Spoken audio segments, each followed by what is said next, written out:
சாந்தி.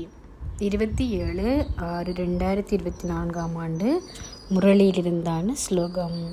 உங்கள் எண்ணங்கள் என்ற பொக்கிஷத்தின் ரீதியில் ஒரு சிக்கன அவதாரம் ஆகுங்கள்.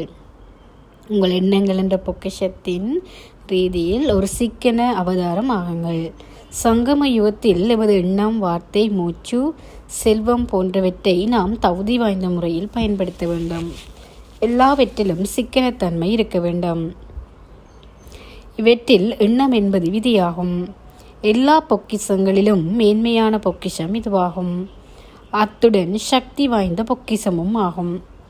எண்ண சக்தியை சரியாக பயன்படுத்துவோமானால் ஏனைய அனைத்து பொக்கிஷங்களையும் வீணாக்காமல் நம்மளால் பார்த்து கொள்ள முடியும். எமது வீணான மற்றும் எதிர்மறையான எண்ணங்கள் எம்மை சக்தி வாய்ந்தவராக இருக்க அனுமதிக்காது. ஆத்ம உணர்வு ஸ்திதி. நாம் இருக்கும் அந்த ஸ்திதியில் நாம் இருக்கும் பொழுது சரீர உணர்வுக்கான எண்ணங்கள் மற்றும் வீணான மற்றும் எதிர்மறையானவெல்லாம் போய்விடும். ஆழமான ஆத்ம உணர்வு பயிற்சி எம்மை லேசாக இருக்க உதவுகின்றது. அதிகளவான வாகனங்கள் தெருவில் செல்லும் பொழுது விபத்து ஏற்பட சந்தர்ப்பம் அதிகமாக இருப்பதைப் போல எண்ணங்களின் அளவு அதிகரிக்கும் போது நமக்கு குழப்பங்கள் அதிகமாக இருக்கும்.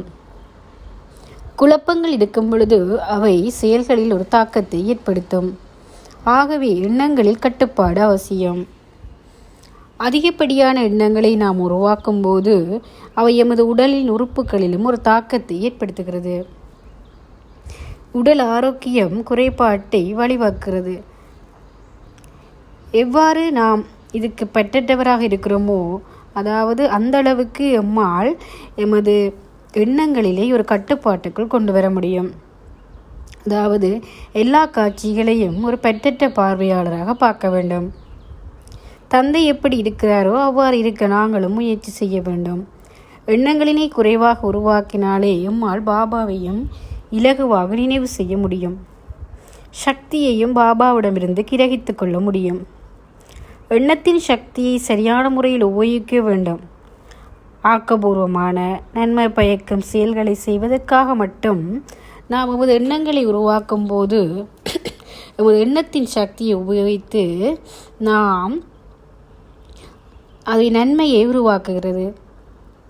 மற்றும் நாம் வீணானவற்றை பற்றி சிந்திக்கும் போது அது நமக்கு ஒரு பாவ காரியமாக உருவாகிறது. தேவையற்ற வீணான விடயங்களை செய்வதற்கு எமது எண்ணத்தின் சக்தியை பயன்படுத்தாமல் இருப்பதற்கு நாம் பழகி கொள்ள வேண்டும். எவ்வளவுக்கு எண்ணத்தில் ஒரு சிக்கனத்தன்மையை கொண்டிருக்கிறோமோ அவ்வளவுக்கு அதிகப்படியான ஆக்கப்பூர்வமான விஷயங்களை எம்மால் செய்ய முடியும். நாம் உருவாக்கும் எண்ணங்களின் தரம் நன்றாக இருந்தால் அது எம்மை உயர்வடைய செய்யும். தரம் குறைவாக இருந்தால் அது எம்மை வீழ்த்திவிடும். நாம் முன்னேற அதை அனுமதிக்காது. ஆகவே எங்கள் எண்ணங்களில் ஒரு கட்டுப்பாட்டை நாம் கொண்டிருக்க வேண்டும். ஓம் சாந்தி.